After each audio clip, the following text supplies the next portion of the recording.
corazón,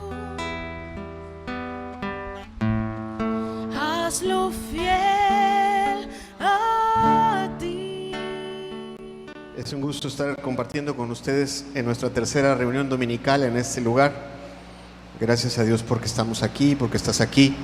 Bienvenidos los que nos acompañan por primera ocasión. Qué bueno que vienes, que el Señor te trajo a escuchar su palabra en esta mañana. A los que nos hemos visto durante ya algún tiempo, pues qué bueno que estás aquí. El Señor quiere hablarnos en esta mañana, quiere utilizar su palabra para bendecirnos. La palabra del día de hoy es una palabra de aplicación para todos nosotros en muchos sentidos. Puede ser una palabra evangelística, esto es, si tú quizá no le has entregado tu vida al Señor, la palabra puede ayudarte mucho a encontrarte con el Señor. Pero también si tienes 25 años conociendo el Evangelio, la palabra definitivamente puede ayudarte a reencontrarte con ese poder que el Señor da a aquellos que creen en Él. Entonces es una palabra que es de aplicación para todos nosotros. Quiero abrir la escritura en el capítulo 37 del libro del profeta Ezequiel, en el versículo número 1. Usted puede usar su Biblia y también vamos a tener los textos en la pantalla. Si trae su Biblia, puede dejar abierta su Biblia para hacerlo más rápido, en el capítulo 37 del libro de Ezequiel. Algunos porciones del libro de Ezequiel le llaman a esta sección, capítulos 35, 36, 37, el Evangelio según Ezequiel. En fin, no vamos a hablar de eso, solo vamos a tomar una profecía de ese libro en esta mañana. Ezequiel 37, versículo número 1. Dice: la mano de Jehová vino sobre mí y me llevó en el espíritu de Jehová y me puso en medio de un valle que estaba lleno de huesos y me hizo pasar cerca de ellos por todo en derredor.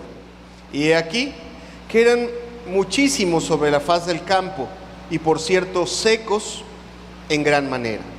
Y me dijo: hijo de hombre, ¿vivirán estos huesos? Y dije: Señor Jehová, tú lo sabes. Me dijo entonces: profetiza sobre estos huesos y diles: huesos secos, oíd palabra de Jehová. Y así ha dicho Jehová el Señor a estos huesos: he aquí, yo hago entrar espíritu en vosotros y viviréis, y pondré tendones sobre vosotros, y haré subir sobre vosotros carne, y os cubriré de piel, y pondré en vosotros espíritu y viviréis, y sabréis que yo soy Jehová. Profeticé pues como me fue mandado, y hubo un ruido mientras yo profetizaba, y he aquí un temblor, y los huesos se juntaron cada hueso con su hueso. Y miré, y he aquí tendones sobre ellos, y la carne subió, y la piel cubrió por encima de ellos, pero no había en ellos espíritu. Y me dijo: profetiza al espíritu, profetiza, hijo de hombre, y di al espíritu: así ha dicho Jehová el Señor, espíritu, ven de los cuatro vientos y sopla sobre estos muertos, y vivirán. Y profeticé como me había mandado, y entró espíritu en ellos, y vivieron, y estuvieron sobre sus pies un ejército grande en extremo. Amado, estamos ante uno de los pasajes más enigmáticos e interesantes de la Escritura. Enigmático por pues definitivamente por el cuadro tan extraordinario, tan quizá asombroso a nuestro entendimiento, por las preguntas que pudieran surgir en nuestros corazones, si fue real, si es una visión, qué significa o qué Dios quiere transmitir a través de eso. Amado, esta preciosa profecía llena de una forma literaria muy especial, tiene mucho que enseñarnos. Dios tiene mucho que hablarnos a través de ella en esta mañana. ¿Qué te parece si le pedimos al Señor que Él nos hable, que sea su Espíritu el que bendiga la palabra que vamos a estudiar, que sea Él dirigiendo las palabras, abriendo los corazones, abriendo nuestro entendimiento? Estamos invirtiendo tiempo para buscar a Dios, que sea provechoso. Padre, bendito sea tu nombre. porque hoy estamos reunidos buscando el pan que viene del cielo, Señor. Padre, que la verdad que vamos a hablar en esta mañana, o las verdades que vamos a hablar en esta mañana, tú las hagas reales, vivas, claras, entendibles a nuestros corazones, Señor. Padre, con un propósito tú diste esa profecía hace ya muchos años, pero hoy hazla viva en nuestras mentes, en nuestros corazones, hablando a cada uno según su necesidad. En el nombre precioso de Jesús te lo pedimos. Amén. Quiero decirle que ayer que le platicaba a mi familia que tenía en el corazón compartir esta palabra, inmediatamente surgió la pregunta o la polémica o la duda de si el pasaje que usted y yo acabamos de leer en el libro de Ezequiel fue una cuestión literal, o sea, como otros eventos que ocurran en la Escritura. Por ejemplo, la Escritura nos dice que el Señor abrió el mar para que pasara Israel por medio de él. ¿Cuántos dicen amén? La Escritura nos dice que el Señor ha resucitado muertos, que el Señor Jesucristo sanó enfermos, abrió los ojos de los ciegos, restauró manos. ¿Por qué no podría pararse o llevar a Ezequiel a un valle a ver cómo él le da vida a unos muertos y les da espíritu y los restaura y hace de ellos un ejército? ¿Por qué no podría hacer? ¿Usted cree que podría Dios hacer algo así? ¿Cuántos dicen amén? Dios podría hacerlo. Si nos hizo del polvo, ¿por qué no podría tomar unos huesos y levantar esos huesos y darles vida? Ese no es el punto de esa plática. Surgió el verdadero propósito de esta enseñanza, y lo primero que yo quisiera dejar claro es que no necesitamos especular mucho, porque el mismo pasaje nos dice, y si lo leemos en el versículo 1 en su Biblia o aquí en la pantalla, Ezequiel 37:1, nos dice claramente en qué ámbito se desarrolla esta profecía. La profecía se desarrolla, dice, en un ámbito espiritual. Dice: la mano de Jehová vino sobre mí y me llevó en el espíritu. O sea, en el espíritu le llevó y lo puso en medio de un valle de huesos. ¿Qué quiere decir? En la misma profecía nos está diciendo que Ezequiel fue llevado en una visión. O sea, no es necesariamente literal lo que usted está leyendo, pero Dios tomó a Ezequiel y le mostró lo que usted y yo acabamos de leer con un propósito muy especial. Bueno, de hecho 2. Yo quisiera que usted ponga mucha atención, porque fíjese, si Dios hubiera querido hacerlo literal, lo hubiera hecho literal, como abrió el mar y como hizo muchos otros milagros. Pero lo maravilloso de esta profecía no es tanto el milagro de que Dios le restaure a un muerto, le dé vida, por lo cual ha hecho ya en muchas ocasiones, sino los propósitos que Dios tiene al llevar al profeta de manera espiritual en una visión a mostrarle dos cosas. El primer propósito que tiene esa visión es mostrarle el carácter irrescatable de alguien o de algo. Veámoslo en el versículo número 2. Dice, Ezequiel 37:2 dice: y me hizo pasar cerca de ellos, de ese valle de huesos secos.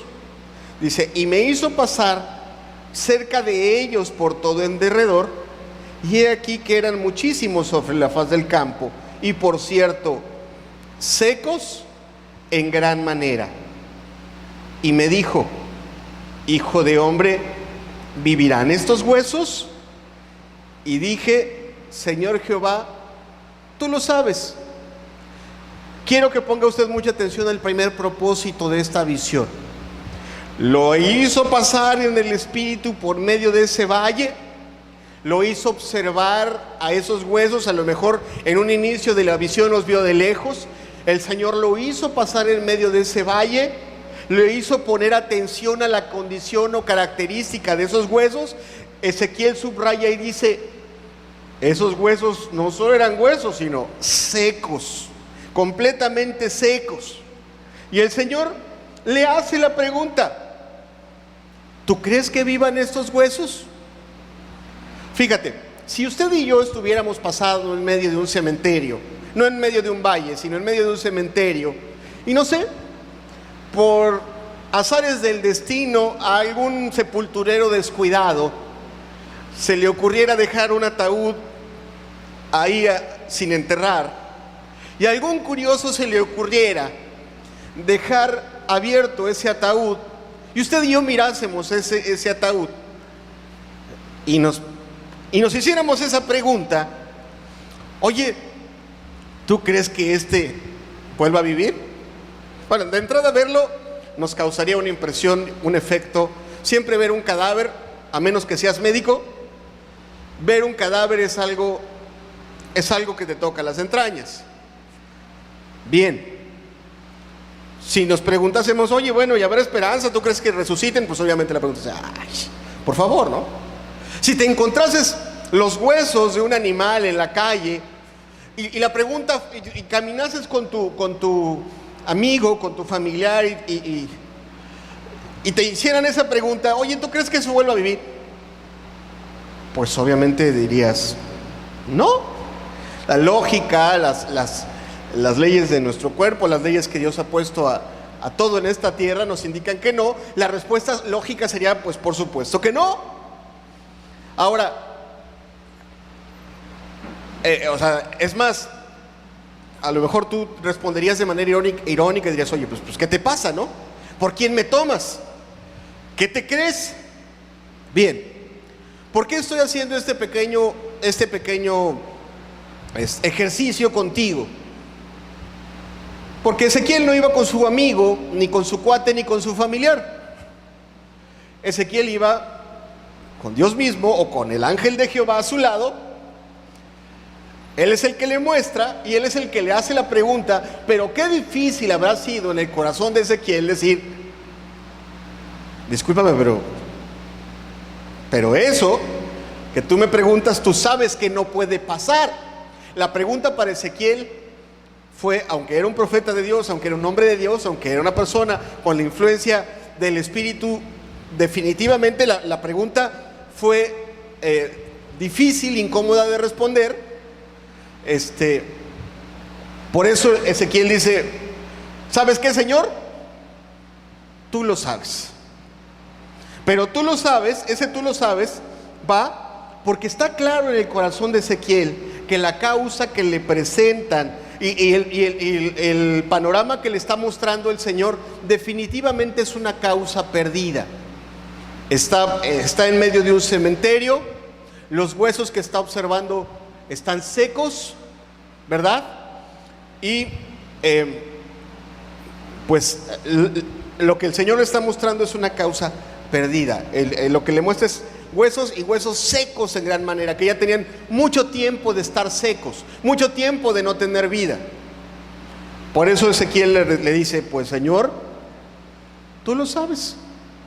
Tenemos frente a nosotros una causa completamente perdida. Esa sería la primera idea que tiene la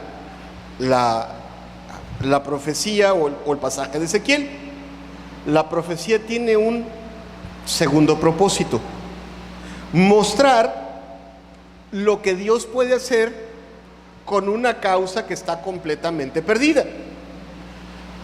Versículo 4, si me acompaña usted en su Biblia o en la pantalla, como usted guste, me dice: me dijo entonces, profetiza sobre estos huesos y diles: huesos secos, oíd palabra de Jehová. Así ha dicho Jehová el Señor a estos huesos: he aquí yo hago entrar espíritu en vosotros y viviréis, y pondré tendones sobre vosotros, y haré subir sobre vosotros carne, y os cubriré de piel, y pondré en vosotros espíritu y viviréis, y sabréis que yo soy Jehová. Profeticé pues como me fue mandado, y hubo un ruido mientras yo profetizaba, y he aquí un temblor, y los huesos se juntaron cada hueso con su hueso, y miré, y he aquí tendones sobre ellos, y la carne subió, y la piel cubrió por encima de ellos, pero no había en ellos espíritu. Y me dijo: profetiza al Espíritu, profetiza, hijo de hombre, y di al Espíritu: así ha dicho Jehová el Señor. Espíritu, ven de los 4 vientos y sopla sobre estos muertos y vivirán. Y profeticé como me había mandado, y entró el Espíritu en ellos y vivieron, y estuvieron sobre sus pies un ejército grande en extremo. El segundo objeto de esta profecía, aunque es presentarnos, primero nos presentan un imposible y luego nos presentan un hecho por demás extraordinario y a nuestra mente increíble. Como yo decía hace un momentito, a nosotros, los que estamos reunidos en esta mañana, quizá alguno pudiera ser la excepción, pero a los que estamos reunidos en esta mañana, no nos es difícil concebir que Dios haya formado al hombre del polvo, ¿verdad? No tenemos problema con eso. ¿Cuántos dicen amén? Dios formó al hombre del polvo. Por lo tanto, si Dios tuviera a un hombre formado y destruido, reconstruirlo de sus huesos sería más fácil que hacerlo del polvo. ¿Estamos de acuerdo? Lo que está haciendo el Señor, bueno, nos presenta una causa imposible y nos presenta un hecho extraordinario de restauración. Ahora, no es una demostración burda de poder. Lo que estamos leyendo, no estamos leyendo un episodio de la mitología griega en donde Zeus sale y le da una demostración a sus súbditos de qué tan poderoso es. Este pasaje tiene un tercer propósito: mostrar la misericordia de Dios y su poder aplicado a una causa que está destruida.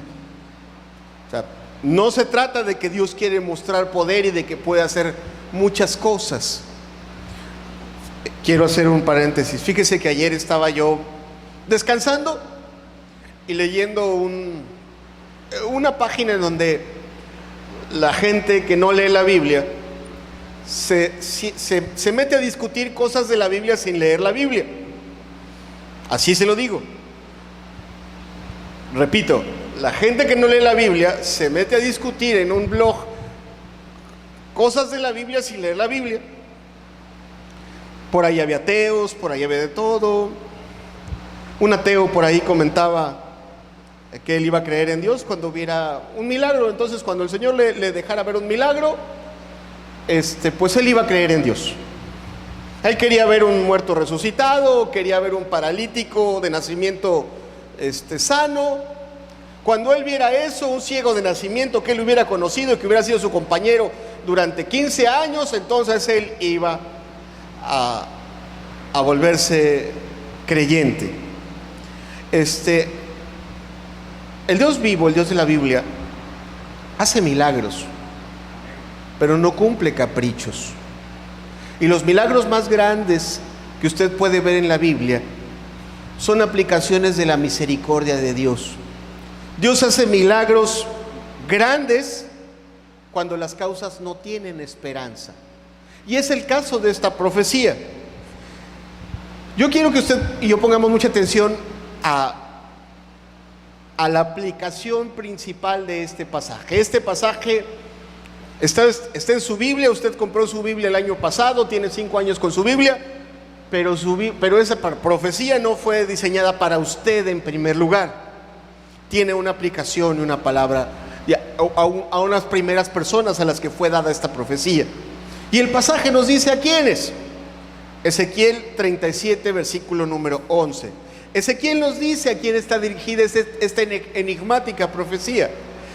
Dice: me dijo luego, hijo de hombre, todos estos huesos, ponga usted atención, me dijo luego, hijo de hombre, todos estos huesos, esos huesos secos, tirados, secos de gran manera, son la casa de Israel. He aquí ellos dicen: nuestros huesos se secaron y pereció nuestra esperanza y somos del todo destruidos. A ellos es la profecía de la cual estamos hablando en esta mañana. El Señor le está mostrando Y vamos a aprender de ella y después vamos a tomar y darle una aplicación práctica a nuestras múltiples necesidades. Pero vámonos por el principio. ¿A quién fue dada esa palabra? Usted sabe que Dios tuvo una misericordia especial con ese pueblo Israel, descendiente de Abraham, de Isaac, de Jacob, pueblo al que rescató de Egipto, pueblo al que le dio una tierra, pueblo al que le dio mandamientos. Usted sabe que le dio de comer, que lo cuidó, que lo alimentó, que lo protegió, que le dio tierra y que le dio victoria sobre sus enemigos. ¿Cuántos dicen amén? ¿Sí conocemos esa parte de la Escritura? Si no la estamos entendiendo.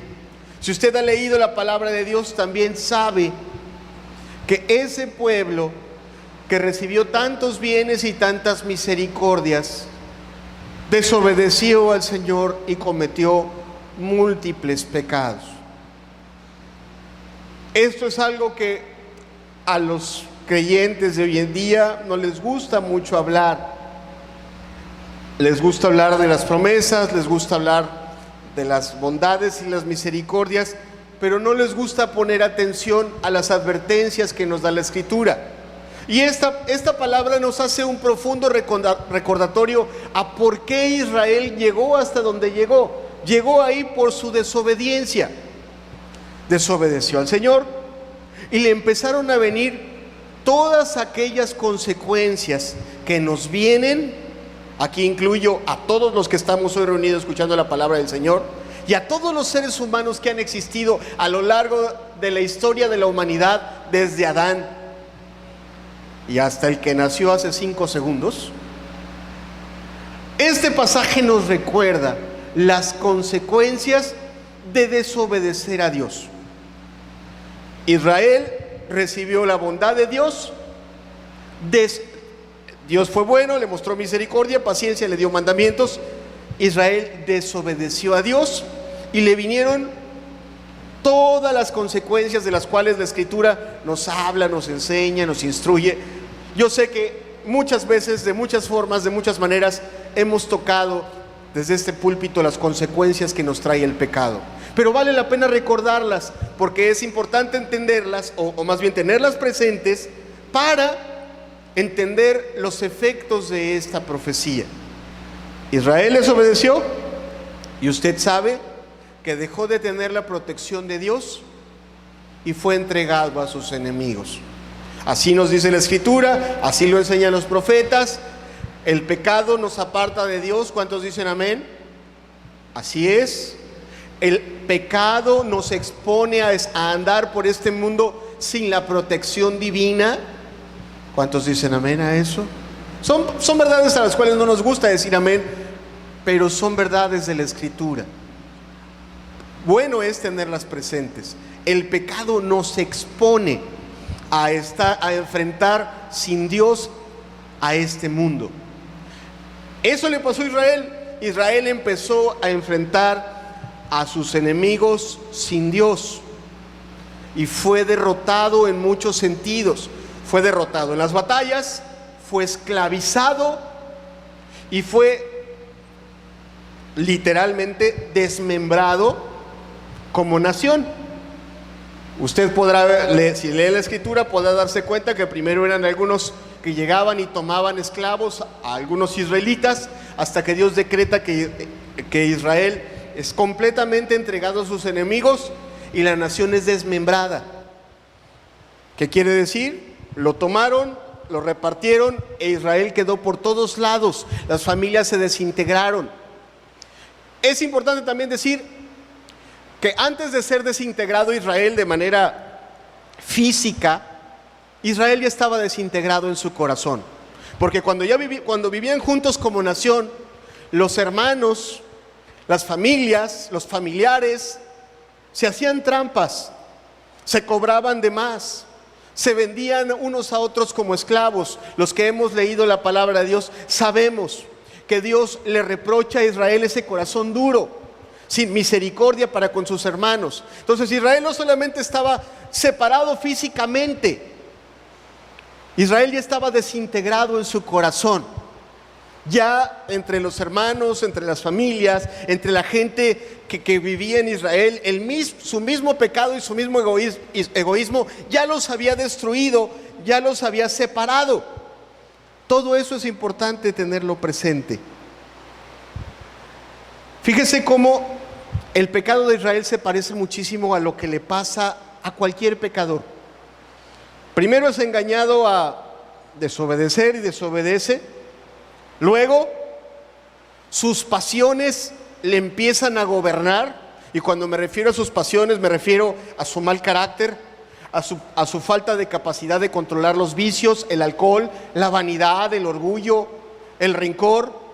Empiezan a gobernar en su vida, se empieza a deformar el corazón, y así como Israel fue desmembrada, tanto como nación como en las relaciones, así la vida del hombre que no toma en cuenta a Dios, así empieza a ser desmembrada. Sus relaciones en su familia, sus relaciones con los mismos amigos, empieza a tener dificultades, problemas. La familia se empieza a destruir, desintegrar. Aquella mujer a la que le prometiste amarla y serle fiel, pues ya ahorita es para ti, ya no es aquella gran mujer, ya es casi una bruja en tu corazón, porque el pecado destruye. Así aquellos hermanos que jugaban pequeños y que se amaban y se abrazaban, hoy ya se aborrecen y se odian por cuestiones de dinero o por cuestiones de orgullo, porque eso es lo que hace el pecado, destruye. Ahora bien, a ese Israel el pasaje nos dice que hay un cuarto efecto que produce el pecado, que estaba ocurriéndole a ese Israel. Israel, y si usted me acompaña de nuevo al versículo 11, este es un efecto del pecado digno de subrayar. Dice: he aquí ellos dicen, nuestros huesos se secaron y pereció nuestra esperanza y somos del todo destruidos.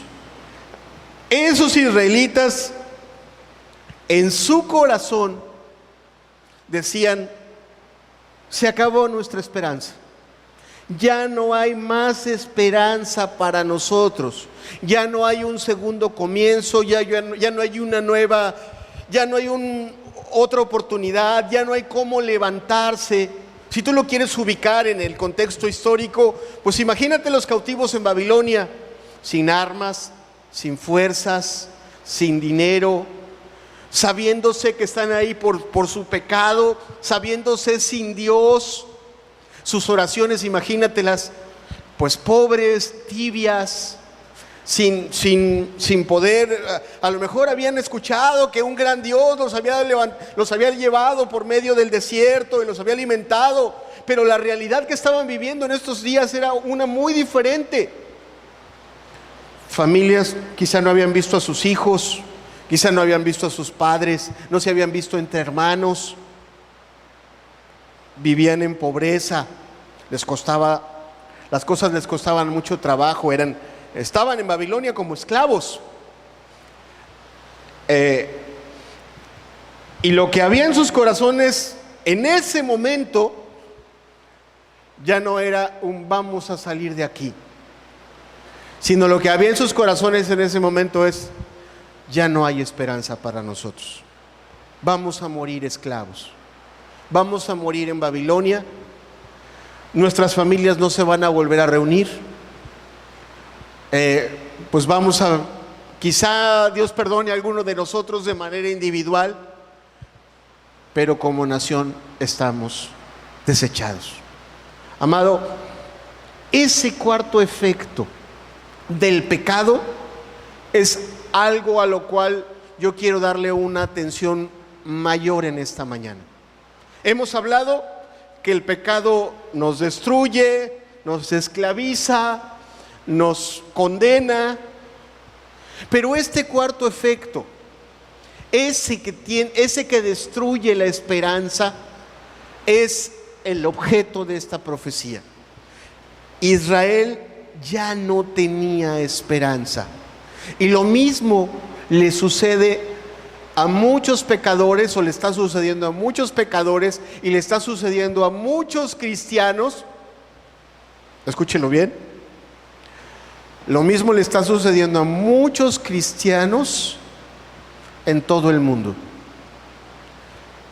Han perdido la esperanza a causa de lo que el pecado le ha hecho a sus vidas, le ha hecho a su reputación, le ha hecho a sus familias, le ha hecho a su trabajo, le ha hecho a todo lo que es su entorno. El pecado destruye la esperanza. Y amado, usted no me va a platicar a mí, quizá usted tenga algo que platicar de alguien que usted sepa, pero a lo largo del tiempo que el Señor me ha permitido servirle, algo he escuchado en muchas personas que han escuchado el mensaje de la palabra de Dios. Qué buen mensaje, qué buena palabra, amén, es de Dios. Pero qué trabajo me cuesta a mí, qué difícil es para mí levantarme de esto, salir de esto otro.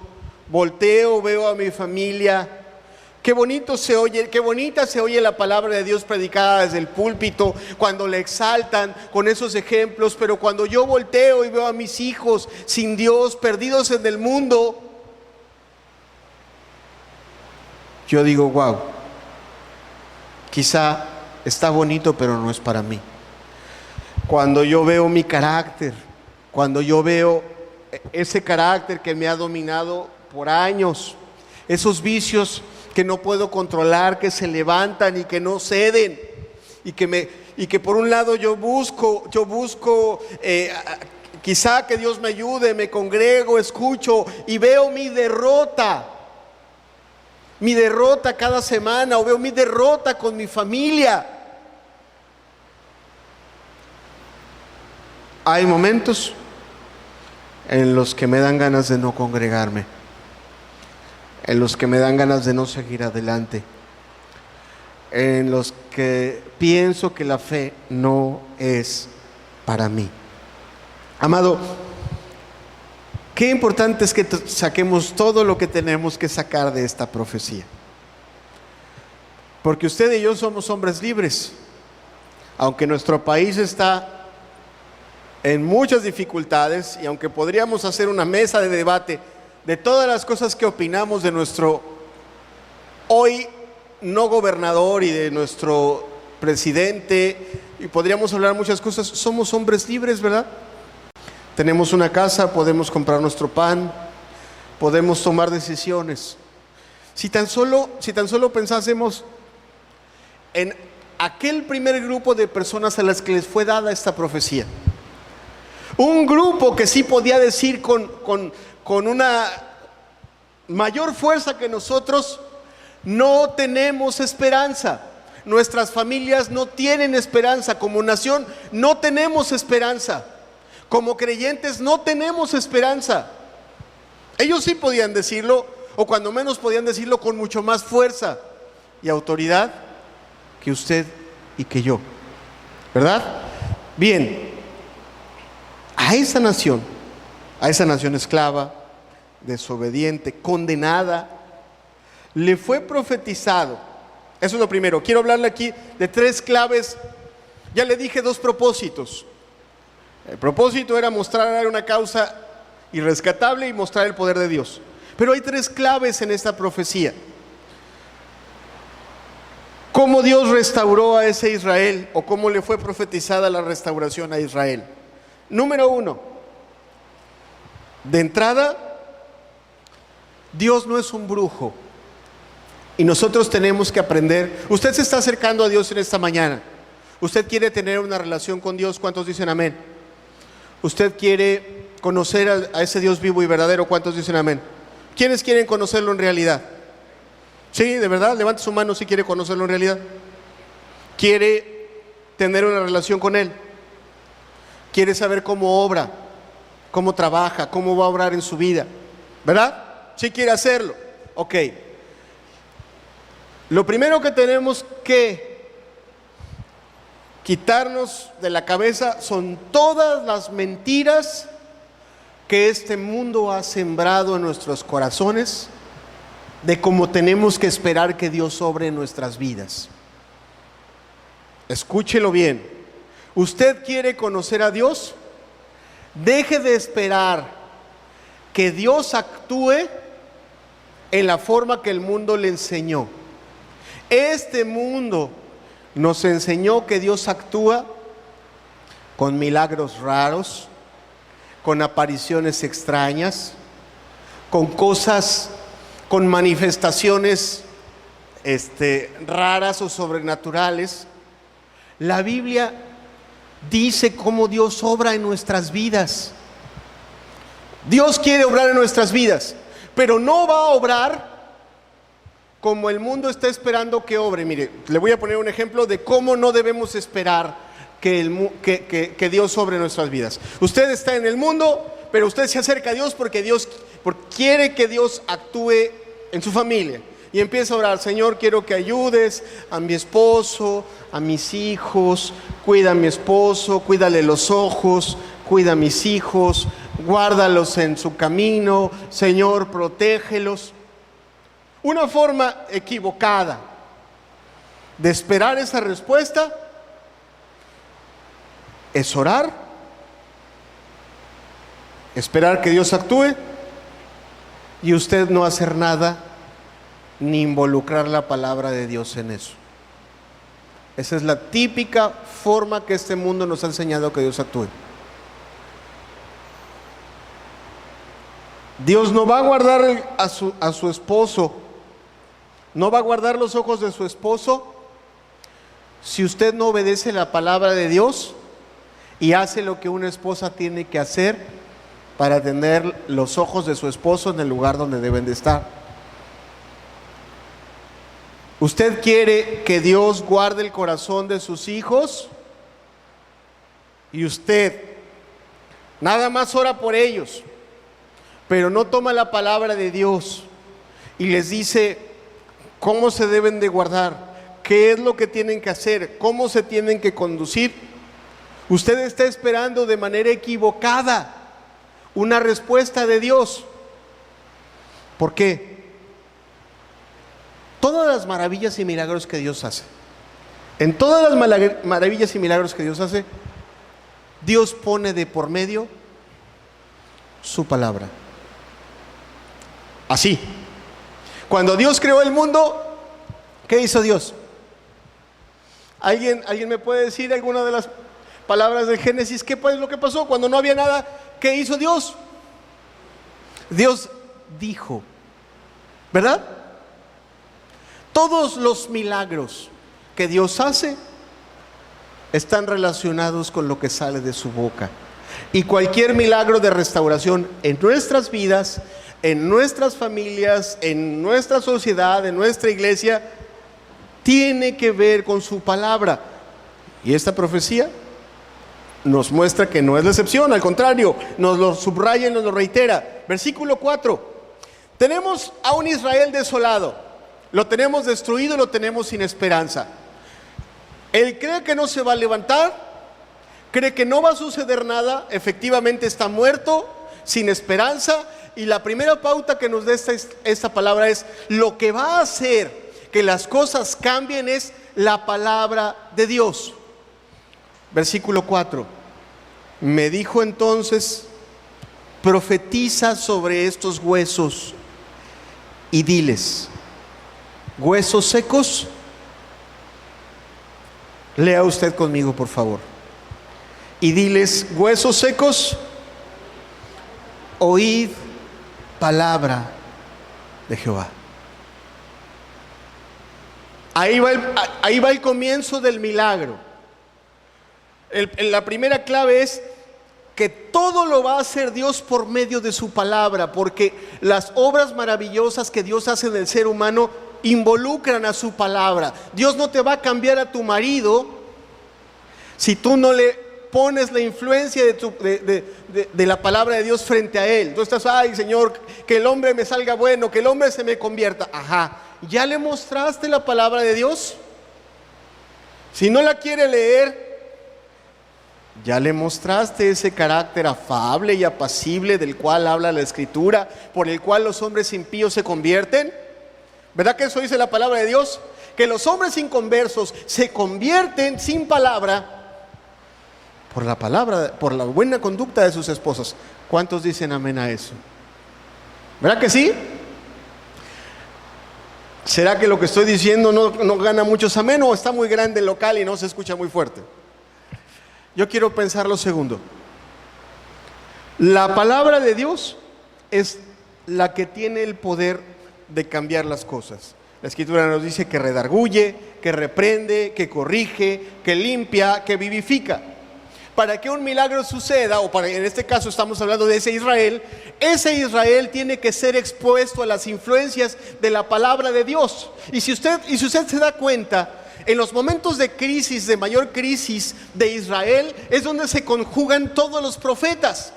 Usted lee si a usted le gusta la Biblia y usted se da una paseada por el Antiguo Testamento, usted se va a dar cuenta que los profetas que le hablaron a Israel, todos ellos están de alguna manera encerrados en tiempo y espacio en los momentos en los cuales Israel necesitaba más ayuda. Tú no vas a encontrar demasiados profetas en los tiempos en los que Israel todo iba bien, tenían los mandamientos, obedecían la palabra. No hay demasiada palabra de Dios en esos momentos. Cuando Josué y toda su generación eran obedientes y hacían todo bien, no se levantó un profeta para decirles ¡qué bien van! No había necesidad. Pero cuando Israel empezó a decaer, cuando Israel empezó a desobedecer, cuando su fe se fue para abajo, cuando su corazón se fue chueco, entonces Dios empezó a levantarles profetas para que les empezasen a hablar las cosas. Y los profetas no empezaron a decirles qué buenos son ustedes, qué bien van. No, te encuentras en los profetas palabras muy fuertes, palabras tremendas. Oseas, por ejemplo, le dice: pues es que tú me fuiste como una mujer adúltera, nada de que eres mi pueblo, eres como una mujer que se fue con otro hombre, pero vuélvete a mí. ¿Verdad? Esa clase de palabras fuertes que hacen reaccionar. A veces, amado, tenemos el error de buscar una palabra que siempre nos esté haciendo sentir bien. Amado, esa palabra que siempre te hace sentir bien no te hace ver algunas cosas que la palabra de Dios nos hace ver. Y la palabra de Dios nos hace abrir los ojos, nos hace ver nuestras reacciones. El corazón del hombre es continuamente egoísta y de continuo busca lo de este mundo y el mal. La palabra de Dios nos hace abrir los ojos y reaccionar y darnos cuenta de que nuestros caminos y nuestros corazones se están desviando. Ok, de entrada en esta profecía, tú ves que Israel es expuesto a la palabra de Dios. Y no me creas a mí, por favor abre el profeta que quieras y no te vas a encontrar pasajes de Ezequiel que son maravillosos. Te vas a encontrar donde es profetizado que va a ser derramado el Espíritu, que va a ser que va a haber unas bendiciones tremendas sobre los hijos, sobre los jóvenes. Pero por favor lee todo el libro. Antes de eso te vas a encontrar verdaderas reprensiones en donde a Israel no se le está diciendo: ay, tú solo tienes un detallito de carácter. No, tú eres bueno, tu corazón es bueno. No, probablemente te encuentras expresiones como hijo de la contumacia y de la rebelde. Amado, Dios supo cómo hablarle a ese pueblo y lo hizo reaccionar. Y lo cierto es que, como dice la Escritura, su palabra no regresó a él vacía. Hubo un pueblo, una generación que reaccionó a esa palabra. Y bien, Israel reaccionó. Y eso es lo primero que nosotros tenemos que tener claro. Quiero regresar a la idea principal. Dios sí hizo un milagro con Israel.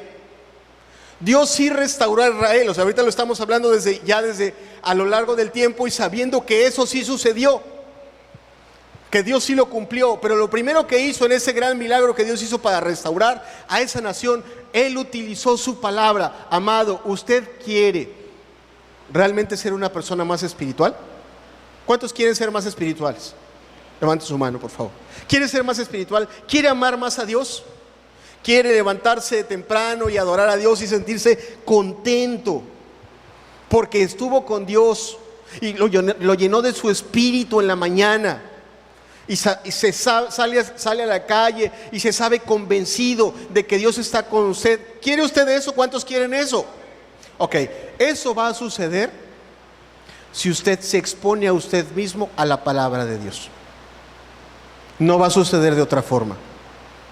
La única forma de que eso suceda es que usted se exponga a usted mismo a la influencia de la palabra de Dios. Usted no puede ser más espiritual. Dice, bueno, mañana está bien, mañana vamos a empezar. Ahorita vamos a relajarnos. Mañana temprano yo sé que me voy a levantar con muchas ganas de buscar a Dios, de pedirle su ayuda. Usted no se va a levantar con ganas mañana si no le permite a la palabra de Dios que trate con su vida, que le muestre su condición, que le muestre su pecado, que le muestre su necesidad, que le muestre lo que Dios quiere hacer con usted, sus promesas, sus buenos propósitos. Eso no va a suceder si usted mismo no se somete o se expone a la influencia de la palabra de Dios. Usted lo necesita. Usted quiere cambiar, no se trata de que haga un buen propósito. Quiere cambiar, escuche, lea, medite en la palabra de Dios. A lo mejor usted puede decir, tengo un pésimo carácter. Mi carácter es mi problema. Mi carácter no cambia. Mi carácter es un león. ¿Cuál es un león? Es un oso de 3 metros que no puedo dominar. ¿Qué tengo que hacer? ¿Cuándo dan un curso para dominar el carácter? Usted no necesita un curso para dominar el carácter. Usted necesita someterse, exponerse, suministrarse una buena dosis de la palabra de Dios. La palabra de Dios, influenciada por el Espíritu, hace cosas que los hombres no pueden hacer. Yo siempre ocupo este ejemplo y lo vuelvo a ocupar. A los que creen que no pueden dominar su carácter, yo les pregunto una cosa: ¿usted cree que Dios le cerró la boca a los leones en ese foso de los leones? ¿Cuántos dicen amén? ¿Usted cree que su carácter es más grande que esos leones? ¿Cuántos dicen amén? ¿Verdad que no? Claro que no, porque para Dios no hay imposibles. Le habla a alguien de un carácter difícil. En mi vida pasada, Dios siempre ha sido un buen domador de mi carácter.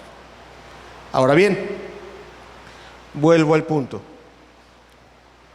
Lo primero que Dios hace, y eso es algo que tenemos que tener presente, lo primero que Dios hace es poner su palabra de por medio. Usted quiere que su vida cambie, deje que la palabra de Dios toque su corazón, preocúpese porque la palabra de Dios toque su corazón. Usted quiere que su familia cambie, ore y vea la forma de que la influencia de la palabra de Dios llegue a su familia. Hay veces que la familia no nos quiere escuchar, ¿ok? Cállese la boca. Perdón, se lo digo con respeto. Hay veces que le hemos predicado tanto a la familia que la familia ya no nos quiere escuchar. Pues cállese la boca y demuestre con sus hechos que usted cree en la Biblia. La Escritura dice: vuestra gentileza sea conocida por todos. ¿Cuántos dicen amén? Que te conozcan amable, que te conozcan respetuoso, que te conozcan responsable, que te conozcan pagando tus deudas, que te conozcan haciendo el bien, que te conozcan preocupado por los demás en lugar de estar pensando en ti. Muéstrales la Biblia de otra manera. ¿Verdad que la podemos enseñar? ¿La podemos enseñar con nuestros hechos? ¿Verdad que sí podemos, los que somos creyentes? A lo mejor los que no hemos tomado la decisión dicen, bueno, yo no puedo. Te creo, no te presiones ni te precipites. Pero los que creemos en Dios podemos mostrar la Biblia con nuestros hechos. Podemos cerrar nuestra boca y predicarle a nuestra familia como Jesucristo predicó sin abrir la boca.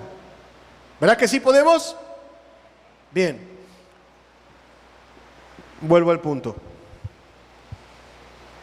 En esta profecía, en toda esta obra que Dios nos plantea y propone, lo primero que pone es la palabra. Es la palabra la palabra dirigida por el Espíritu, por supuesto, la que va a cambiar las cosas. Es la palabra dirigida por el Espíritu, son las acciones dirigidas por Dios y su palabra las que van a transformar las cosas.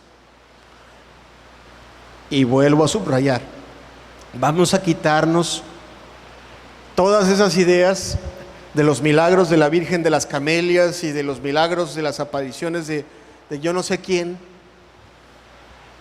que de repente el hombre ya me regresó nuevecito, que ya la mujer ya dejó de ser ay, mira, la amaneció hecha un dulce. Va a ser un dulce cuando la trates como vaso más frágil, cuando te gane su respeto, cuando tú te comportes como el hombre que la Biblia te dice que tienes que ser. ¿Sí me comprende? Déjese de andar pensando ahí milagritos. Es más fácil comprarse unas veladoras y poner ahí unas imágenes y estar esperando cuestiones ridículas a portarse como un hombre de Dios, una mujer de Dios, y hacer lo que Dios me está pidiendo que haga. Portarme como un padre, portarme como el hijo que Dios me pide, ser respetuoso, ser amable, honrar a mis padres. En fin, ha de ser la palabra vivificada por el Espíritu la que cambie las cosas según esta profecía. Número 2, Dios nos dice cómo va a hacer las cosas. En primer lugar, vamos a regresar a la idea de lo que era Israel. Israel estaba desmembrado. Vuelva usted a pensar en los huesos secos, vuelva usted a pensar en que ni siquiera estaban juntos como un cadáver, sino que como cadáver estaba disperso y los huesos estaban secos. Y lo primero que Dios hace según esta profecía es juntar esos huesos, darles la forma de un cuerpo. Dice Ezequiel 37, si lo leemos de nuevo, por favor. Así ha dicho Jehová el Señor a estos huesos. Es Ezequiel 37, versículo 5. Dice, así ha dicho Jehová el Señor a estos huesos: he aquí yo hago entrar espíritu en vosotros y viviréis, y pondré tendones sobre vosotros, y haré subir sobre vosotros carne, y os cubriré de piel, y pondré en vosotros espíritu y viviréis, y sabréis que yo soy Jehová. Profeticé pues como me fue mandado, y hubo un ruido mientras yo profetizaba, y aquí un temblor, y los huesos se juntaron, cada hueso con su hueso, y miré, y aquí tendones sobre ellos, y la carne subió, y la piel cubrió por encima de ellos, pero no había en ellos espíritu. ¿Qué quiere decir esta primera parte de la profecía? Lo que Dios hizo en Israel, o lo que Dios se planteó primero hacer en Israel, es componer, así como en un cuerpo lo que hizo fue componer las estructuras básicas. Huesos sin forma, ni siquiera parecen cuerpo. Puso a los huesos en su lugar, puso los huesos donde van, puso músculos donde van, puso tendones donde deben de ir. Para que un cuerpo se pueda mover, de entrada las cosas tienen que estar en su lugar. ¿Cuántos dicen amén? ¿Ven? Exactamente es lo que Dios en un primer término se propuso hacer en Israel. Les dio una libertad como nación, les dio un hogar, restauró de cierta manera las familias, les dio cierta independencia. Sin embargo, esta profecía lo parte en dos,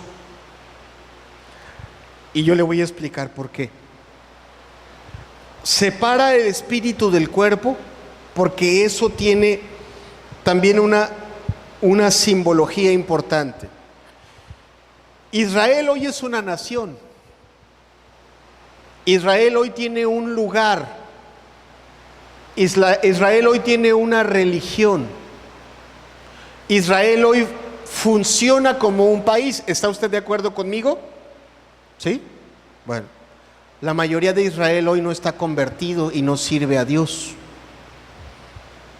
Y ese Israel, se lo digo con toda honestidad y sin querer en ese momento generar un debate que nos podría llevar un buen rato.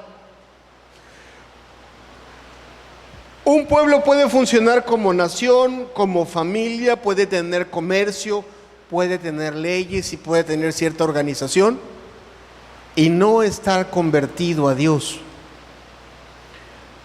Fíjese que hay muchas personas que se acercan a Dios porque la familia está destruida, porque el marido se fue de la casa. Cuando el marido ya se fue de la casa o ya se fue con otra, muchas mujeres empiezan a buscar a Dios. Mientras no lo buscan, mientras a lo mejor lo seguían a donde fuera. Pero bueno, ya se fue de la casa, ya se fracturó el matrimonio. Ahora sí vamos a buscar a Dios. Está bien. Digo, que bueno, no con esto estoy diciendo que me jacto del dolor ajeno. Es normal que el ser humano en su dolor busque a Dios. Pierde el trabajo, busca a Dios. Se enferma, busca a Dios. Pero las cosas llegan o se restauran a un orden humanamente natural y el ser humano deja de buscar de Dios. Ya regresó el marido, déjeme decirle que ya lo he visto, ya regresó el marido, ya no vemos a la mujer mucho en la iglesia. Ya recuperó el trabajo, ¿qué cree? Ahora es el trabajo el que no le deja buscar a Dios. Ya está muy sano, ahora tiene más tiempo para ir a jugar fútbol. Y deja de buscar a Dios. Bueno, esta parte de la profecía nos muestra que Dios se propone restaurar de manera estructural a Israel, como se propone hacerlo también en el ser humano. El ser humano, de entrada, a lo mejor a alguno le será molesto, ahorita que está tan de moda la unión gay, la unión libre y toda la cuestión esa, y lo digo con respeto si piensas diferente. La Biblia dice qué orden Dios le dio a las cosas. Y la Biblia dice, bueno, ustedes están juntos, hombre y mujer, bueno, cásense. Ese es el orden que Dios le da a las cosas, cásense. ¿Quieren no ofender a Dios? Pues cásense. Y si son dos hombres, discúlpenme, ustedes no pueden estar juntos. Opinarán lo que quieran. La Biblia dice, hombre y mujer, hagan las cosas así. De entrada la Biblia, la Escritura nos enseña que Dios restaura cierto orden en la vida del ser humano, como lo hizo con Israel. Ahora, ese Israel como nación libre, ya de nuevo, imagínatelos regresando de Babilonia, todos pobres con la ayuda ahí del rey, pero llegan, encuentran las casas tiradas, no hay bardas, no hay puertas. De algunos de ellos ya estaban, habían perdido familiares, o sea, las familias regresaron incompletas, obviamente. Ellos seguían siendo los mismos hombres y mujeres egoístas de toda la vida, esos que se vendían el uno al otro, y regresaban a reconstruir Jerusalén. Yo te pregunto, ¿realmente iban a prosperar? ¿Realmente iban a reconstruir esos hombres de manera natural esa nación? ¿Verdad que no?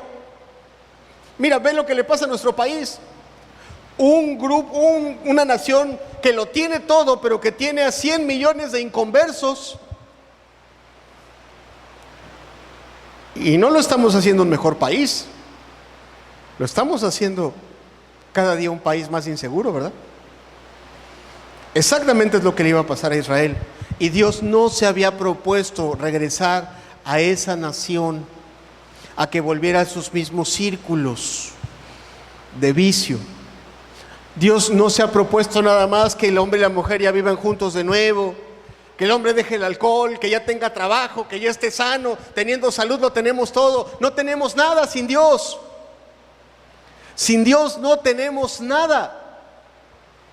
No tenemos la certeza de que nos vaya a ir bien en nada, aunque tengamos trabajo, salud, marido y todo lo que tú quieras que el ser humano confíe. No tiene nada el ser humano si el Espíritu Santo no está con él. Porque todo lo que tiene, de una forma u otra, lo va a echar a perder. Por lo tanto, Dios se propone la segunda parte del plan de Dios es asegurarse que esa nación va a regresar a Israel convertida.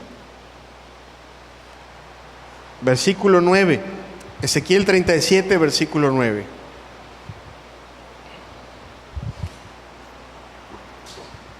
Y me dijo: profetiza al Espíritu, profetiza, hijo de hombre, y di al Espíritu: así ha dicho Jehová el Señor, Espíritu, ven de los cuatro vientos y sopla sobre estos muertos y vivirán.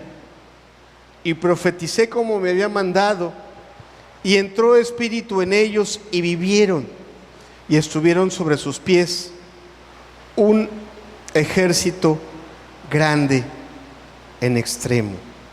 En el versículo 9 solamente subrayo o destaco que se utiliza la palabra espíritu 2 veces.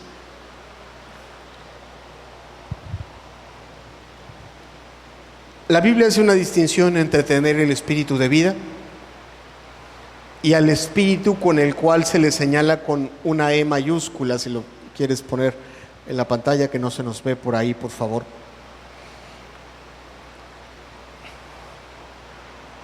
La Biblia hace una distinción entre un espíritu y otro espíritu. El hombre puede tener vida y puede no tener la influencia divina en su corazón. Lo que está diciéndonos este pasaje es que lo que Dios se propone es restaurar en ese pueblo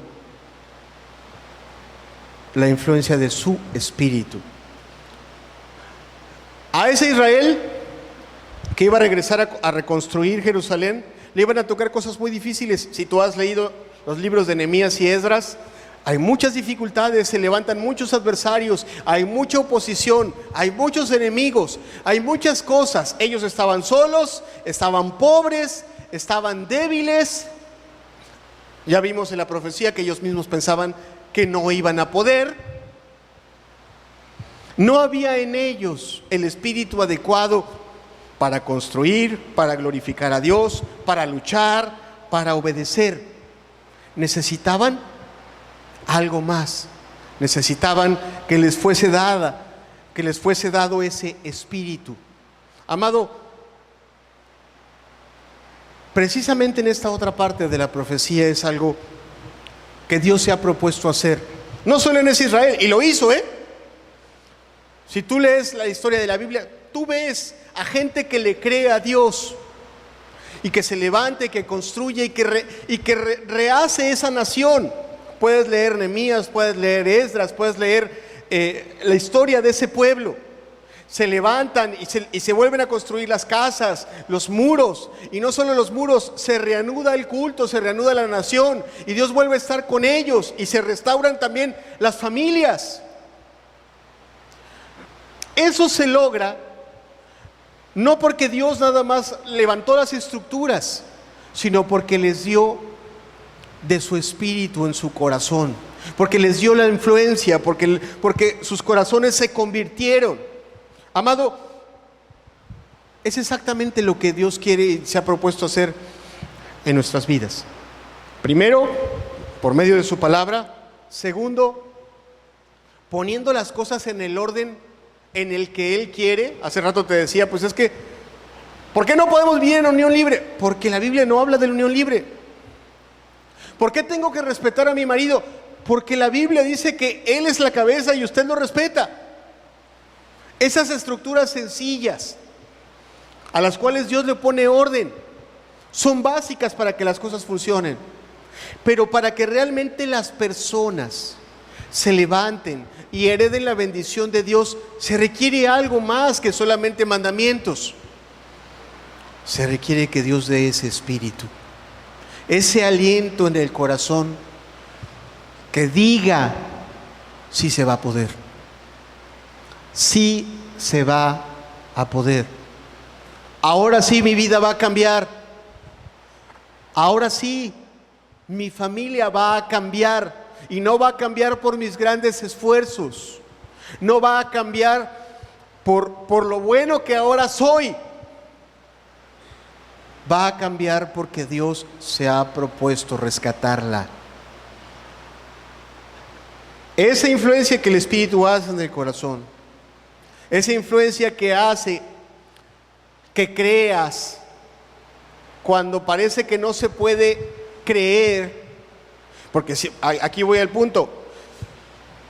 Si el cementerio por el cual el Espíritu llevó a Ezequiel, o más bien el valle por el cual el Espíritu llevó a Ezequiel, no fuera esos huesos secos, sino fuera tu vida. Si estuviera llevando el Señor a Ezequiel por donde está tu vida y le mostrase tu carácter derrotado desde hace mucho tiempo, por el pecado, por los vicios, por ese mal genio, y lo que estuviera viendo Ezequiel no es a Israel, sino tu vida, esa mala relación que hay en tu matrimonio, o con tus padres, o con tus hijos, que no ha cambiado desde hace mucho tiempo. ¿Por qué? Porque no tomaste en cuenta a Dios hace mucho tiempo. Y tú dices: eso no va a cambiar. Pero si Dios estuviese llevando a Ezequiel por ese valle, y ese valle es tu vida, y le estuviese mostrando no los huesos, tus derrotas, las derrotas con tu pecado, o le estuviese mostrando los grandes problemas en los cuales hoy están tus hijos, ya grandes, ya mayores, porque ya sea no conociste a Dios en tu juventud, o lo conociste pero no lo tomaste en cuenta, y la cosa es que no hiciste nada por ellos, y hoy están sin Dios, en problemas. Y los huesos que estuviera mostrándole Dios a Ezequiel no fueran de los israelitas, sino los de tus hijos. Y le preguntase Dios a Ezequiel: ¿ves esos huesos? ¿Tú qué opinas, Ezequiel? ¿Vivirán? ¿Cambiarán esas vidas? ¿Serán transformadas esas vidas? Ahora, si Dios llevase a Ezequiel a entender la profecía, mira, te voy a decir de quién son esos huesos, y le mostrase no a los israelitas, le mostrase tu vida. Mira, el Señor, la señora, esos huesos secos que ves, es su carácter derrotado por su pecado, su mal carácter, su apatía, es su egoísmo, es su mala relación con su familia, con su esposo, con sus hijos, cosas que no han cambiado. Y le mostrase tu corazón y le dijera: mira, él piensa que nunca va a cambiar, él piensa que su vida, que su familia, que su carácter no tiene esperanza. Dime si no aplica. En la primera aplicación de la profecía no eran huesos, en realidad eran vidas que no tenían esperanza. Y Dios le dijo a Ezequiel: ¿crees que volverán a vivir? Ezequiel, incrédulo, le dijo: Señor, tú lo sabes. Pero si no fueran los israelitas, y ahora, si fuera tu vida, amado, piensa en aquellas cosas que tú sabes que te tienen derrotado. Y dices: en una iglesia nos reunimos dos clases de personas, nada más: los que ya hemos decidido amar a Jesús con todo nuestro corazón, y los que no lo han hecho todavía. Y no lo has hecho no porque Dios no te ame, sino porque hay algún estorbo. Ese estorbo puede estar en tu propio corazón. Yo no soy cristiano porque no puedo, por esta relación, por esta otra cuestión. Pero hay un no se puede por algo. Imagínate que el Señor le estuviera mostrando a Ezequiel exactamente eso. Él piensa que no se puede. Ella piensa que no se puede. Que ya no se va a poder. Ahora, dentro de ese grupo de los que decidieron seguir al Señor, también podemos tener un subgrupo de cristianos que piensan que hay ciertas cosas que nunca van a cambiar, que están ya bien acostumbradas a ver derrotas en ciertas áreas: sus hijos, su carácter, su relación matrimonial, lo que tú quieras. Eso pareciera que ya no se va a levantar. ¿Por qué? Porque también no se puso por obra en un momento la palabra de Dios, porque ya lo ha intentado, porque su carácter ha sido fluctuante. Vuelvo a la aplicación de la profecía. Si fuera el Señor el que le estuviera diciendo a Ezequiel: mira, ¿ves la vida de este hombre? ¿Ves la relación que tiene con su esposa, con sus hijos? Esa mala relación que tiene con su esposa y con sus hijos, esa mala relación que tiene con sus vecinos. Está derrotado y no quiere levantarse. Él cree que no puede levantarse. Él cree que no se puede. Y le preguntas a Ezequiel: ¿tú crees que pueda o que no pueda? ¿Vivirán esos huesos secos? Decía el pasaje: Señor Jehová, tú lo sabes. ¿Para qué estamos hoy en esta mañana aquí, amados? Queremos una palabra que nos haga sentir bien, o una palabra que nos transforme. Queremos saber en nuestra cabeza muchas cosas acerca de Dios, o queremos conocer a ese Dios que hace milagros y que cambia corazones. ¿Cuántos cristianos hemos oído de ese David que se levantaba a pelear con gigantes, pero no tenemos el valor de ir a predicar el evangelio? ¿Cuántos cristianos hemos oído de hombres de la Biblia que son transformados por ese poder de Dios? El mismo Saúl, que era un hombre que no era un corazón perfecto, cuando fue influenciado por el Espíritu de Dios, la Escritura dice que se transformó y se mudó en un hombre nuevo. ¿Queremos saber, amados? ¿O queremos conocer a ese Dios vivo y verdadero? ¿Queremos realmente levantarnos y conocer a ese Dios vivo y poderoso? ¿Cuántos queremos conocer a ese Dios vivo y poderoso? ¿Cuántos tendremos el valor de los que estamos aquí? No te voy a pedir que levantes tu mano. Contéstatelo para ti y contéstaselo a Dios. ¿Cuántos tendremos el valor y la humildad de decir: mi vida es un hueso seco? Así, es un hueso seco. Mi vida no tiene vida. Mis manos funcionan, mi corazón late, mi boca habla, mi cerebro funciona, pero no veo en ella nada de las bendiciones, el fruto y el poder de Dios. O lo que veo es tan pequeño que mi corazón a veces pierde la esperanza de que las cosas vayan a cambiar. ¿Cuántos de nosotros podremos decirle a Dios en la mañana: Señor, yo soy un hueso seco que necesita de tu ayuda? ¿Cuántos de nosotros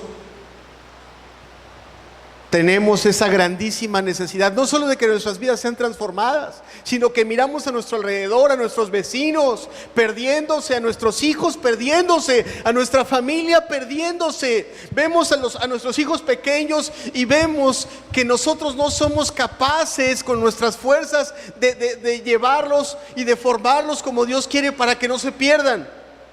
¿Cuántos de nosotros tenemos realmente esa visión y esa humildad de decirle a Dios: soy un hueso seco que necesita tu ayuda?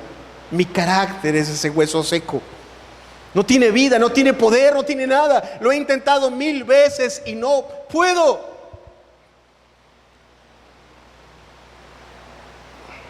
¿Cuántos de nosotros tenemos eso?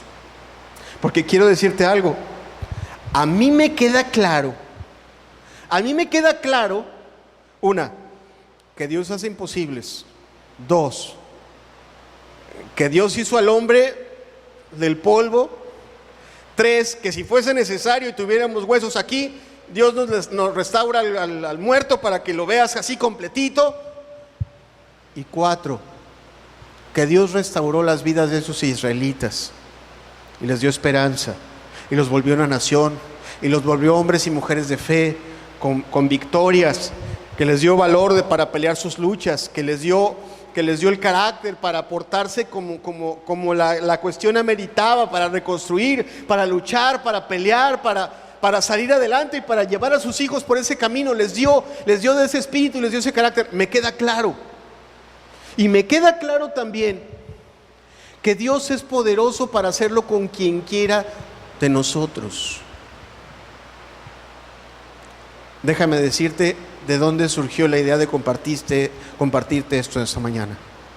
Muchas veces, muchas mañanas, me he levantado con Dios y le he dicho: me siento seco. Sé que tengo que amar a mi esposa y no tengo fuerzas. Sé que tengo que trabajar, que hacer muchas cosas y no tengo fuerzas.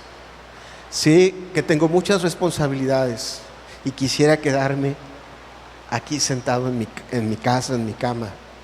Sé que hay muchas cosas con las cuales luchar. ¿Sabes cómo vino esta palabra a mi vida? Vino esta palabra así. Vino la idea de los huesos secos. Dios quiere darle vida a tus huesos secos, amado. Pero tienes que ser, y quiere hacer de ti una nueva criatura. La Escritura, vamos, los cristianos lo cantamos, lo decimos, ¿verdad? La Escritura dice que el que está en Cristo nueva criatura es. Pero ¿por qué los cristianos seguimos haciendo las mismas cosas y tenemos las mismas derrotas? ¿Por qué los cristianos no avanzamos, no trabajamos, no luchamos, no vencemos? Porque no tenemos la humildad de reconocer que somos un hueso seco, que necesita que el Espíritu de Jehová venga sobre él y restaure el lugar de los huesos y las coyunturas. Y eso también tiene una aplicación a nuestras vidas. Tú quieres que Dios haga milagros, ok. Identifica en tu vida qué cosa está fuera del lugar y ponla en el lugar que la Escritura dice que tiene que estar. No te sujetas a tu marido, enderézate. No eres cabeza y le dejas toda la responsabilidad a tu mujer, acomódate donde debes de estar. No eres honesto en tus negocios, en tus tratos, acomódate donde la Escritura dice que debes de estar. Arrepiéntete, vuélvete a Dios. Deja que la palabra del Señor dirija tu vida. Eres cristiano y la palabra te dice que te congregues, que prediques el evangelio, que cuides de tus hermanos, y nada más te cuidas a ti mismo. Por eso hay tan poco poder en tu vida. Deja que la palabra de Dios gobierne tu vida y te ponga en el lugar en el que debes de estar. Deja que la palabra de Dios influencie tu corazón y te dé vida. Entre más dispuesto estés tú, a que ese espíritu te ordene, te ponga en tu lugar, te dé un lugar en tu familia, en tu trabajo, en el cuerpo de Cristo, en la iglesia. Más vida va a haber en ti. Quiero terminar diciéndote, si realmente estás en esta mañana para salir de este lugar diciendo, qué bien, ¿no? Pero mi familia, mi vida, mi trabajo, mi reputación, las cosas en la iglesia,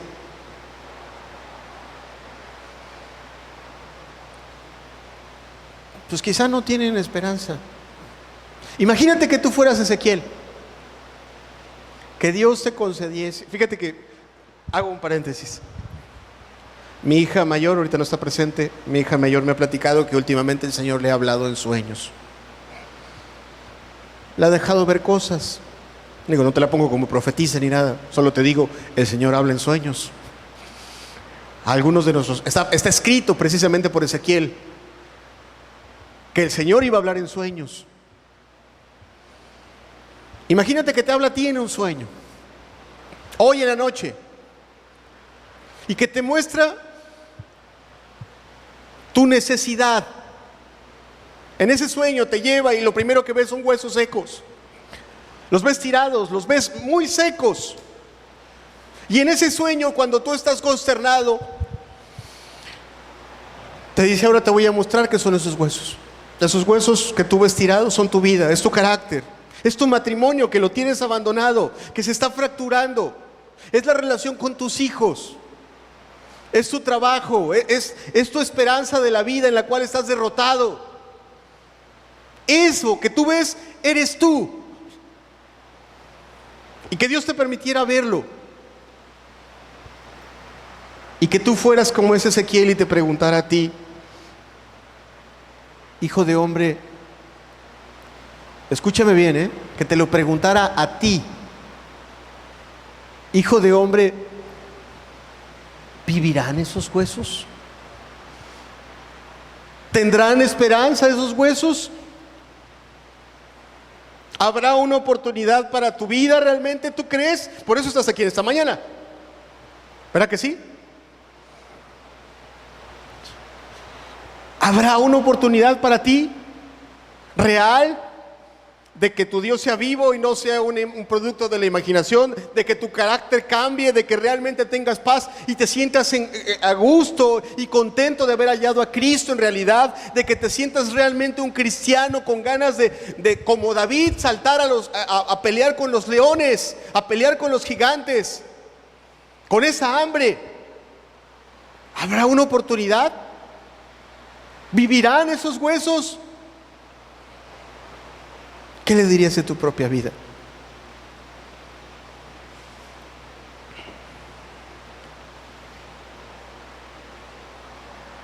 Tendrás la humildad de decirle, Señor, yo soy ese hueso, pero necesito que le des vida.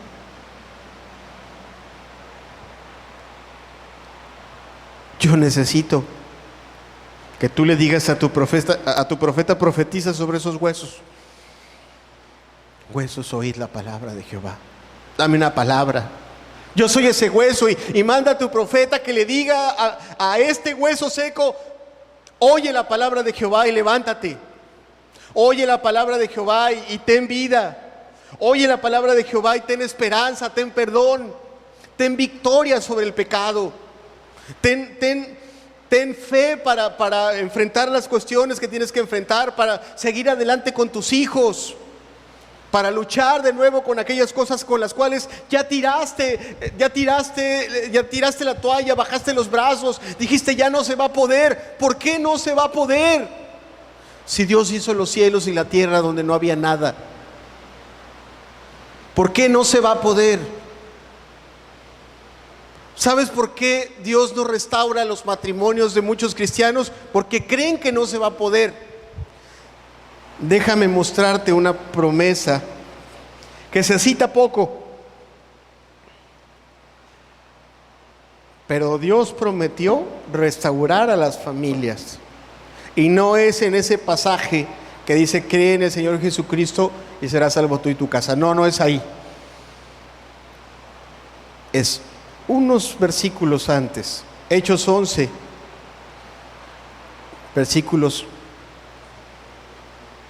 Hechos 11, versículo 14. Cuando le están hablando a una persona que va a ir Pedro y que le va a hablar el evangelio, él le dice, se le dice esta palabra, le dice: Él te hablará palabras por las cuales serás salvo. Tú, ayúdame a leer, por favor. Y toda tu casa. Repito la promesa. Él te hablará palabras por las cuales serás salvo. Tú y toda tu casa. ¿Sabe por qué Dios no restaura los hogares de muchos cristianos? Porque para ellos esto no está en la Biblia y no es para ellos. Porque dicen: no, yo no puedo. Pues es que Dios no dijo que los vas a salvar tú. ¿Quién murió por nosotros? Cristo Jesús murió por nosotros. Es Cristo Jesús el que se planteó restaurar a las familias, restaurar los matrimonios, no destruirlos, no desintegrarlos, restaurarlos. Hace poquito vimos, hace 3 semanas, ¿verdad? Qué precioso, ¿no? Ver cómo Dios ha comenzado la restauración de una familia que está hoy presente entre nosotros. Ha comenzado, no está terminada, pero ha comenzado. ¿Por qué no lo puede hacer en nuestras vidas? ¿Por qué no podemos tener vidas plenas en Cristo? ¿Por qué no podemos creerle que Él va a hacer grandes cosas con nuestros hijos? ¿Por qué vamos a seguir con los brazos doblados? ¿Por qué nos vamos a derrotar y decir: es que yo así nací? Soy un paralítico que no puede controlar su carácter. Soy un paralítico, mira, el alcohol se me va y ya no puedo controlarlo. Jesucristo dijo que puedes. Jesucristo dijo que puedes vencer el pecado. Él condenó al pecado en la cruz. ¿Cuántos dicen amén a eso? Él condenó tu mal carácter y tus palabrotas y tus malas caras. Todo lo condenó y murió en una cruz para pagar por tu mal carácter, tus palabras y tus desplantes groseros. Murieron con Él en la cruz para que tú creas que sí puedes. ¿Sí? También en la cruz condenó al que destruyó a tu familia.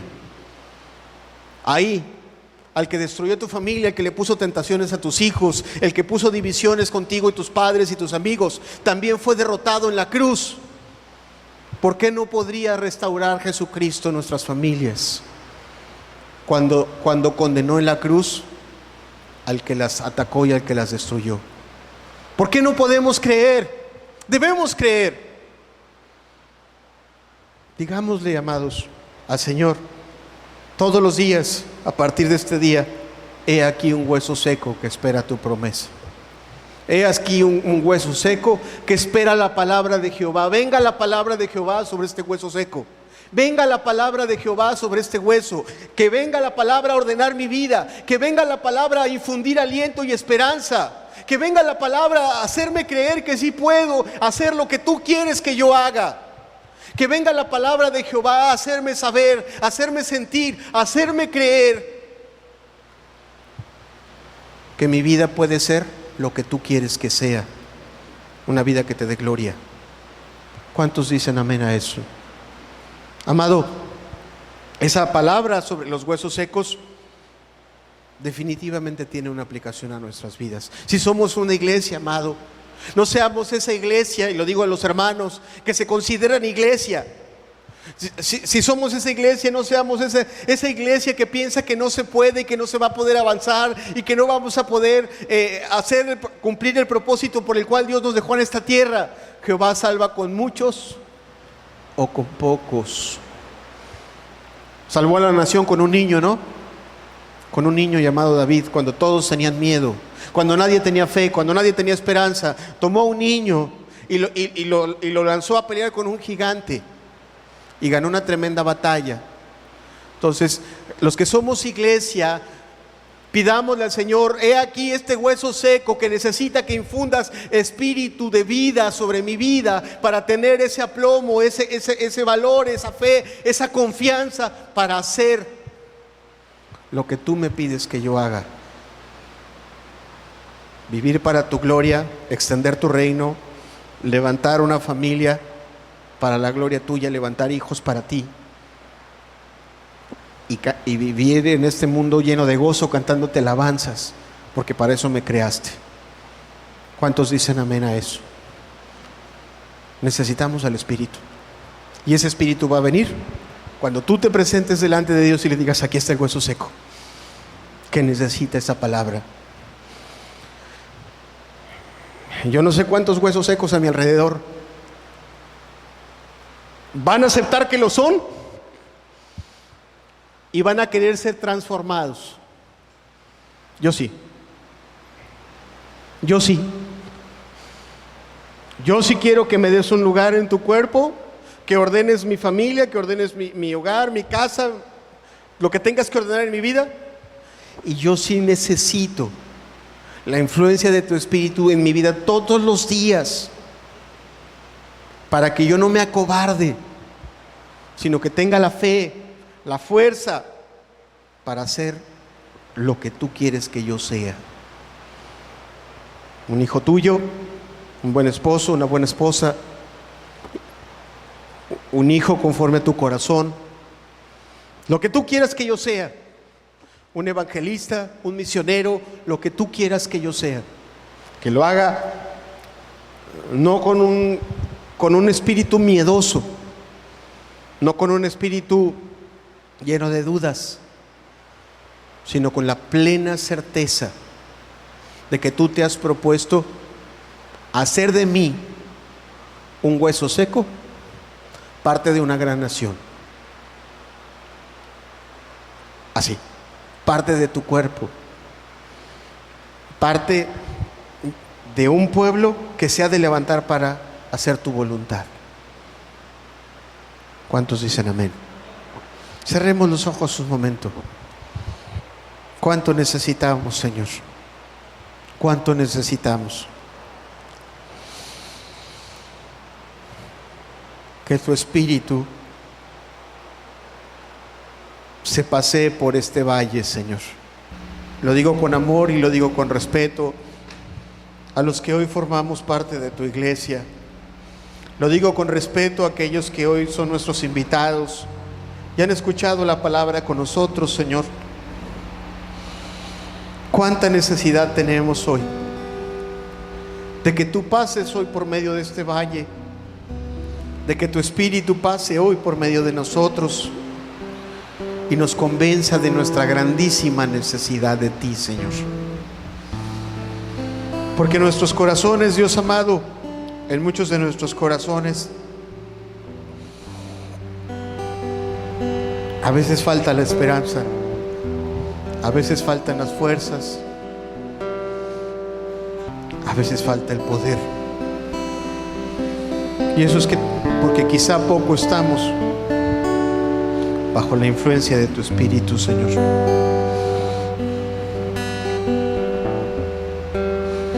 Padre, tú le dijiste a Ezequiel: profetiza sobre esos huesos. Padre, que venga sobre nosotros la palabra de Jehová, Señor. Esa palabra clara, esa palabra firme, esa palabra que viene viva, porque viene dirigida e influenciada por tu Espíritu, para hacernos levantarnos a hacer tu voluntad, Señor. Esa palabra que acomoda nuestras vidas. La Escritura dice que los pasos del hombre son ordenados por Dios, Señor. Ven, da orden a nuestras vidas, Señor. Haznos funcionar como para aquel propósito para el cual tú nos creaste. Que no andemos detrás del pecado, ni el pecado destruya nuestras vidas, sino llámanos, Señor, con tu poder y da orden, Señor, a nuestra vida, a nuestro corazón. Ordena nuestras familias, Señor. Saca, Señor, a cada uno de los presentes de sus derrotas, de esas derrotas mentales que tenemos, Señor amado, por no haberte tomado en cuenta, por nuestros misticismos, por lo que sea, Señor. Levántate tú. Levántate tú y vuelve a traerle esperanza a nuestros corazones. Sea tu Espíritu, Señor, sobre nosotros para darnos vida nuevamente, para traer a nuestro corazón ese pensamiento de todo lo puedo en Cristo que me fortalece, de que es Dios el que produce en mí el querer como el hacer por su buena voluntad. Oh amado Señor, sea tu Espíritu sobre nosotros, sobre cada uno de nosotros. Llámalo de los cuatro vientos de la tierra, así como decía este pasaje, Señor, y derrámalo sobre nuestras vidas para levantarte de ese lugar, hombres y mujeres que hagan tu voluntad y que se deleiten en hacerla. Hombres y mujeres valientes que te crean, que formen hogares, Señor, conforme a tus propósitos. Hombres y mujeres que te crean, que te sirvan para hacerle el bien a otros, Señor, y extender tu reino. ¿Cómo necesitamos que sople sobre nuestras vidas, Señor? Que sea tu Espíritu el que ponga ese aliento en nuestros corazones. En el nombre de Jesús.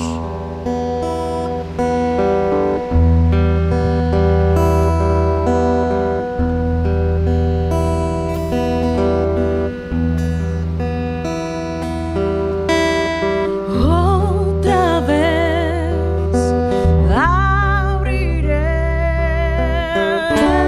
ríos en el desierto y espíritu derramaré.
¿Vivirán esos huesos? ¿Vivirán tus huesos? ¿Realmente quieres que vivan? ¿Realmente quieres que Dios sople sobre tu vida y haga caminar eso que no camina, eso que no funciona, eso que está muerto, así como tu esperanza?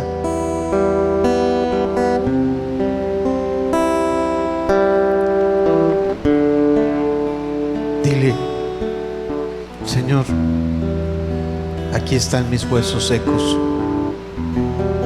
levántalos, levanta mi vida. Dile, levanta tus manos, ponte de pie, dile: Señor, yo necesito de tu Espíritu sobre mi vida.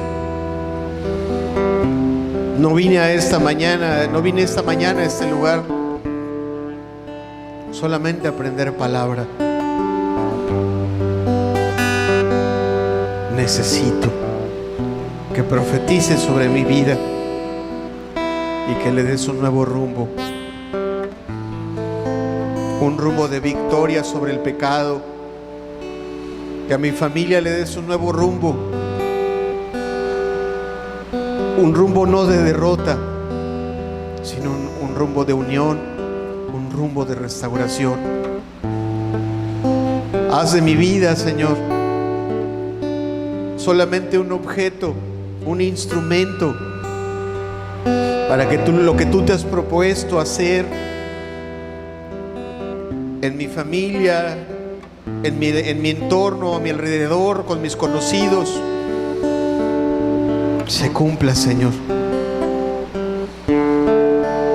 Cuando veo a mis vecinos, Señor, perdidos, y veo sus vidas como esos huesos secos, tú puedes darles vida también a ellos, Señor, y puedes ocupar mi vida para rescatarles. Pero aquí el primero de los huesos secos que necesita tu ayuda, Señor. Necesito de ti, de tu Espíritu. Padre, yo te creo, te necesito. Sé tú sobre mi vida, Señor.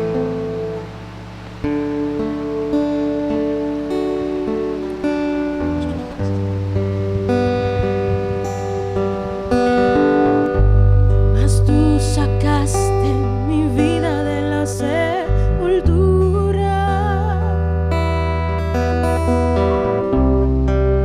Oh Jehová, Dios mío, cuando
Tú sacaste mi vida de la sepultura, Señor. Porque eso es lo que era mi vida. Solo huesos secos sin vida. Hasta que tú pasaste junto a ella, Señor, y le diste esperanza, y le diste un orden, y le diste un rumbo. Y hoy puedo caminar seguro. Y hoy puedo caminar y vivir con un propósito, Señor, claro, sabiendo que tú te has propuesto reconstruir todo lo que el pecado destruyó, Señor. Yo colaboré porque yo lo destruí con mis propias manos, pero tú te has propuesto restaurarlo, Señor, para que tú seas glorificado en ello. Nuestros hogares, tu iglesia, las vidas de los que no te conocen, Señor. Tú te has propuesto reconciliarlo todo en Cristo, Señor. Padre, danos esa fe, esa convicción de que tú lo harás y de que usarás nuestras vidas también para hacerlo. Señor, quita todo misticismo de nuestros corazones y pone en nosotros un corazón como el de David, que también tenía sus manos dispuestas para la batalla, Señor. Decía este canto que con voz de alabanza te ofreceré sacrificio. Yo he de ofrecerte sacrificio, Señor, con voz de alabanza, mientras haga tu voluntad, Señor amado. Les invito a que cantemos juntos este canto y adoremos a Dios y digámosle a Él que es grande y que es poderoso, que podemos creerle, que podemos confiar en Él,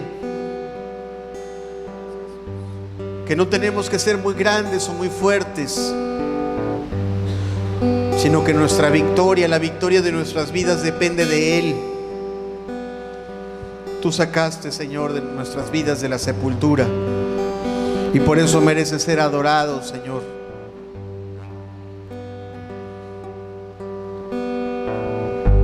Mas tú sacaste mi vida de la sepultura.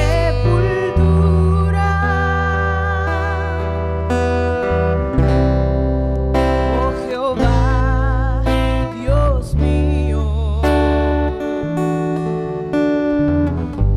cuando mi alma desfallecía en mí, me acordé de Jehová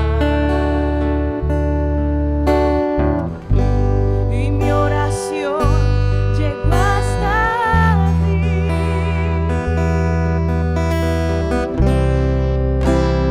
En tu santo templo, mas yo conoceré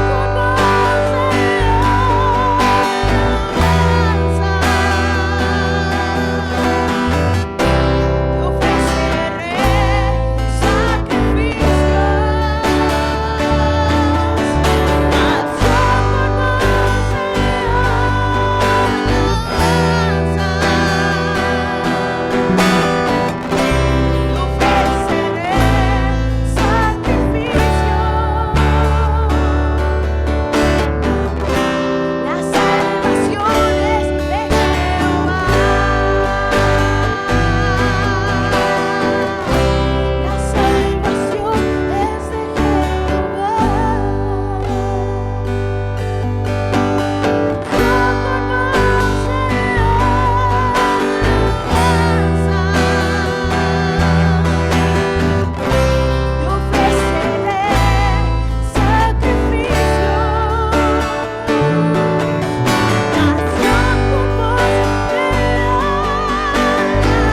salvación de nuestra alma, la salvación de nuestra vida, la salvación de nuestra familia, le pertenece a Jesucristo, Señor. Y hoy podemos caminar tranquilos y dormir tranquilos y avanzar con la certeza de que tú has de ayudarnos y tú has de darnos vida, Señor, por ese grandísimo sacrificio que Jesucristo hizo por nosotros, Señor. Amén.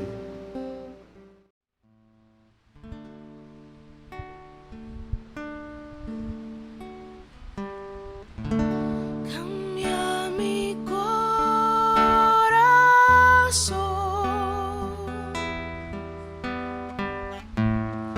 hazlo fiel a ti. Cambia mi corazón,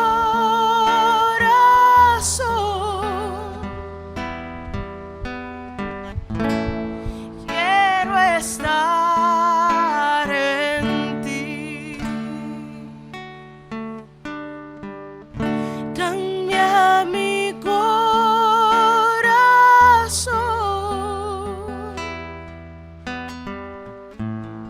hazlo fiel